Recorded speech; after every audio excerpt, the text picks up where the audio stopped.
Hi friends, പുതിയൊരു വീഡിയോയിലേക്ക് സ്വാഗതം. അപ്പോൾ ഇന്നത്തെ ഐറ്റം ഇതാണ്.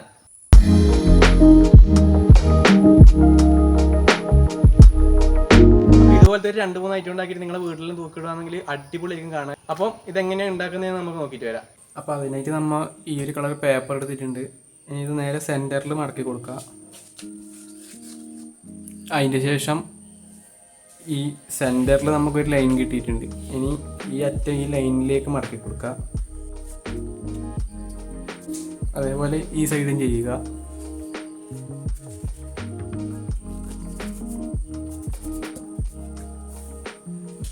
ഇനി ഇപ്പം 4 പീസാണ് കിട്ടിയിട്ടുള്ളത്.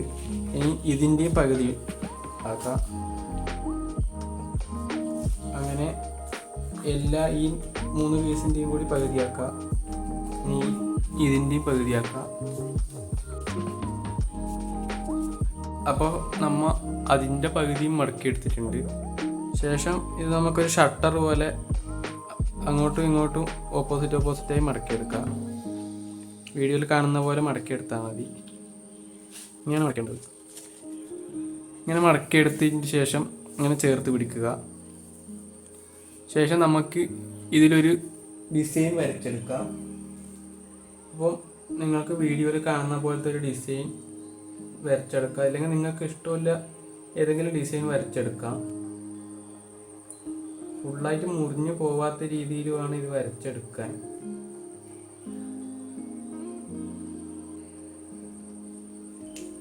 അപ്പം ഇതാണ് നമ്മൾ വരച്ചെടുത്ത ഡിസൈൻ. ഇനി നമുക്ക് ഈ പീസെല്ലാം കട്ട് ചെയ്ത് ഒഴിവാക്കാം.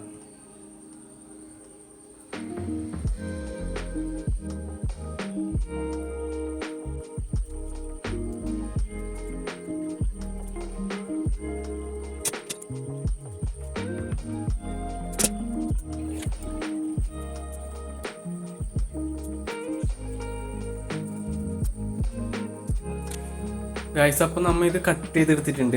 ഇനി നമുക്കിതൊന്ന് വിടർത്തി നോക്കാം. അപ്പോൾ നല്ല അടിപൊളിയായിട്ട് തന്നെ കിട്ടിയിട്ടുണ്ട്. വിചാരിച്ചിട്ടില്ല ഇത്ര നന്നാവുന്നു. ഗൈസ്, അപ്പോൾ നമ്മൾ അങ്ങനെ 4 ഉണ്ടാക്കിയെടുത്തിട്ടുണ്ട്. ഇനി ഈ 4 നമുക്ക് ചേർത്ത് ഒട്ടിച്ചെടുക്കാം. ഒന്നിനു പുറകെ നന്നായിട്ട് ഒട്ടിച്ചെടുക്കാം. അപ്പം പറ്റുവാണെങ്കിൽ നിങ്ങൾ ഒരു കളറിൽ തന്നെ ചെയ്തെടുക്കുക. ഇതിപ്പോൾ നമുക്ക് പേപ്പർ കുറവാണ് ഉണ്ടായത്, ഒരു കളറ്. അതുകൊണ്ടാണ് നമ്മൾ 2 കളറിൻ്റെ കോമ്പിനേഷനായിട്ട് ചെയ്തെടുത്തത്. ഗൈസ്, അപ്പോൾ നമ്മൾ ഈ 4 കൂടി ഒരുമിച്ച് ഒട്ടിച്ചെടുത്തിട്ടുണ്ട്. ഇനി നമുക്ക് ഈ 2 അറ്റവും തമ്മിൽ ചേർത്ത് ഒട്ടിച്ചിട്ട് ഇത് ഈ ഷേപ്പിൽ ആക്കിയെടുക്കുക. അപ്പോൾ നമ്മളത് വട്ടത്തിൽ ഒട്ടിച്ചെടുത്തിട്ടുണ്ട്. ഇനിയൊന്നും ചെയ്യാനില്ല. ഇനി നമുക്കിതൊന്ന് പരത്തി കൊടുക്കാം.